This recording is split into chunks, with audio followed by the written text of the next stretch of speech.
কোন জায়গায় মাশাআল্লাহ বলতে হয়, কোন জায়গায় আলহামদুলিল্লাহ বলতে হয়, আমরা মুসলমান এটাও শিখতে পারিনি। কেমন আছেন গো?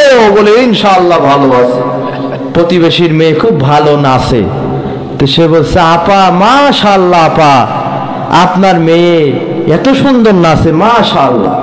এই কথা শুনে মা বলছে আলহামদুলিল্লাহ আমার মেয়ে গতবার স্টেডিয়ামে ড্যান্স প্রতিযোগিতায় প্রথম স্থান অর্জন করল। তোমার ওই যে বড় ছেলের বিয়েতে যে ধুমধাম গান বাজনা করে বিয়েটা অনুষ্ঠান করলে মাশাআল্লাহ মাশাআল্লাহ, ছোট বড় বৃদ্ধ সকলেই বিরাট আনন্দ করেছে।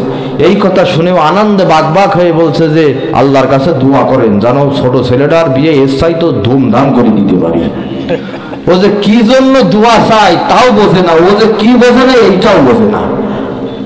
এক বেচারা যাচ্ছে আপনাদের এই বামন্দি বাজারে গরু কিনতে, তো প্রতিমধ্যে মনে করে শিমলতলি গ্রামে যাইতে যাইতে এক বন্ধুর সাথে দেখা। তো বন্ধু বলছে যাচ্ছ কোথায়? বলছে আমি তো যাচ্ছি বামন্দি বাজারে গরু কিনতে। তো গরু কিনতে যাচ্ছ ভবিষ্যতের কাজ, ভবিষ্যতের কোনো কাজ করতে হলে যাইতে হলে জোরে বলেন তো কি বলা লাগে? কি বলা লাগে? ইনশাআল্লাহ। মিয়া পকেটে আছে টাকা, বামন্দি বাজারে আছে গরু, ইনশাআল্লাহ বলবো কেন? এই অহংকার প্রদর্শন করে বামন্দি বাজারে গরু কিনতে গেছে। গরু ঠিকই করেছে, দামদারও হয়েছে। এবার পকেটে টাকা বের করতে যেয়ে দেখে পকেট ছিঁড়া, পকেট মার টাকা নিয়ে ভাগছে। গরু এবার কিনতে পারেনি, ভগ্ন হৃদয় নিয়ে ফিরে আসছে বামন্দি বাজারে। আবারও সেই বন্ধুর সাথে দেখা। বন্ধু বলছে কই রে তোমার সে গরু কই? বলছে বন্ধু ইনশাআল্লাহ টাকা চুরি হয়ে গেছে। আচ্ছা বলেন ইনশাআল্লাহ এখানে বলেছে আসলে কি জায়গা মতো বলেছে?